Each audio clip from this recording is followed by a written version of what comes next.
there in Storyland or wherever you are. Welcome back to my living room library, my YouTube channel, which you all know is called Live Granny. And as I say, come on in, sit at my knee, and let's have a story. Hello to all my friends. Does anybody have anything they want to say? Let's have a close listen, shall we, and see if anyone has anything to say? Oh, it's Noisy Chicken again. Noisy Chicken, what do you want? Oh, okay. Noisy Chicken wants a book about chickens. Well, Noisy Chicken, you're going to have to wait another 2 videos, I think, because I've already chosen today's book, and it's not about chickens. Can you wait? Okay, good. Now sit there and be quiet like the rest of my friends. So, this book is not about chickens. It's about a clever stick. What? Mrs. Simpson, you're going to read us a book about a clever stick? Oh yes, this is a very clever book. The author of this book, now that's a little bit difficult for me because the last name is a very difficult name for me to figure out how to pronounce. The first name is easy, it's John. I think it's Lechner.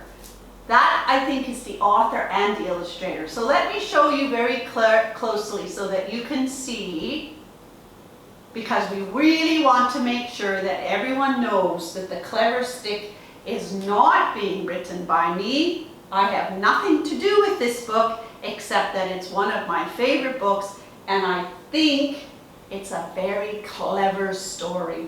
So, John Lechner, I hope I'm saying it correctly. The Clever Stick. Once upon a time, there was a clever stick.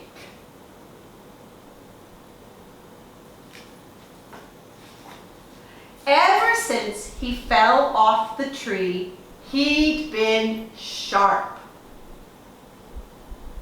He would sit in the forest and think of all sorts of clever things.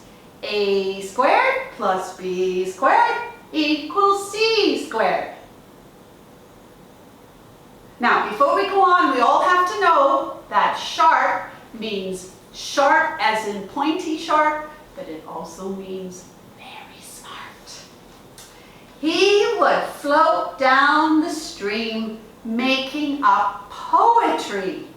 He would listen to the singing of the birds and wonder what made it so beautiful.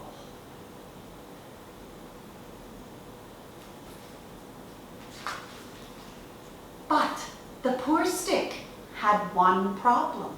He couldn't speak. Not a word. So he couldn't share his thoughts with the other creatures who lived in the forest. When he saw chipmunks gathering food, he wanted to tell them, "Hey, I know where you can find lots of acorns." But he kept silent. Who would believe a stick anyway?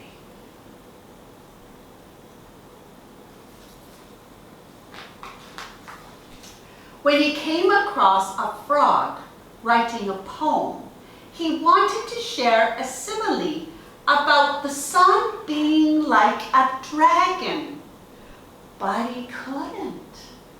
And when he saw a wild rose growing in a field, he wanted to tell her how beautiful she was, but he could only remain silent.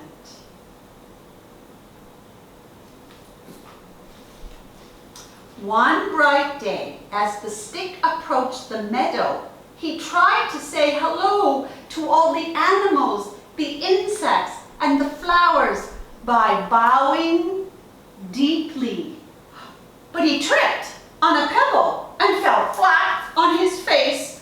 Nobody even noticed.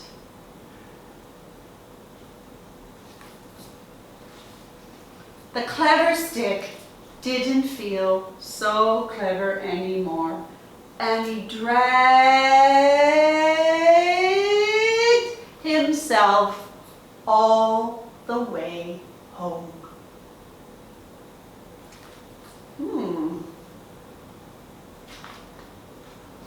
When finally he stopped, he noticed the trail he had left in the earth.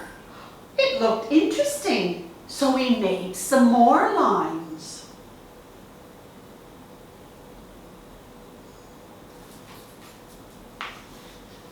To his amazement, he discovered that he could draw lines to look like things. The stick began to draw vigorously in the earth, and a giant tapestry emerged from the dust. Now, vigorously, big word, means he drew a lot very quickly. And a tapestry is a beautiful picture of many things. Are you clever? Have you figured out why he's the clever stick yet? As he scribbled, the plants, animals, and insects gathered round and watched him intently. But the stick didn't even notice. He just drew faster and faster, and finally he stopped and the dust cleared.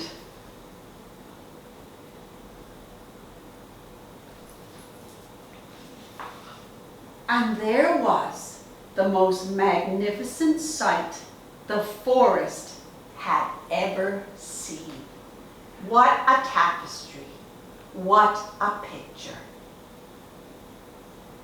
I'll leave it for a bit so you can look at all the wonderful things that the clever stick has drawn.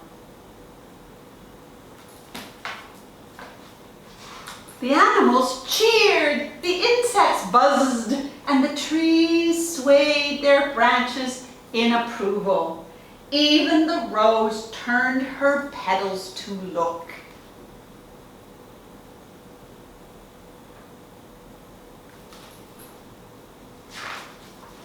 All of a sudden, a drop of water fell from the sky.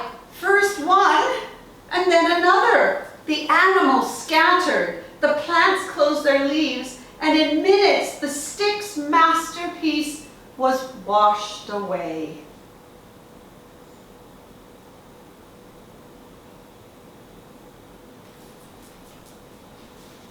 But the stick was not upset. He knew he could make another. He knew that at last he had found his voice.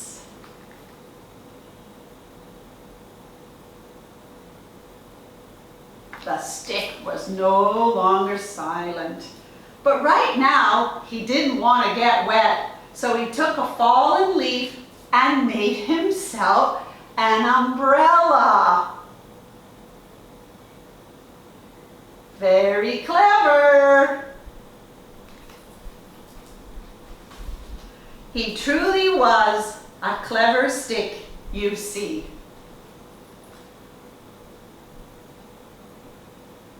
So I'm guessing that you figured out that clever means the same as sharp, which means the same as quite smart. So now you know why this book is called The Clever Stick and why I really enjoy this book. Very simple message, but told in a great way. What do you guys think about that book, that story? Anybody want to share? Oh, I know, it's Noisy Chicken again. Yes, Noisy Chicken.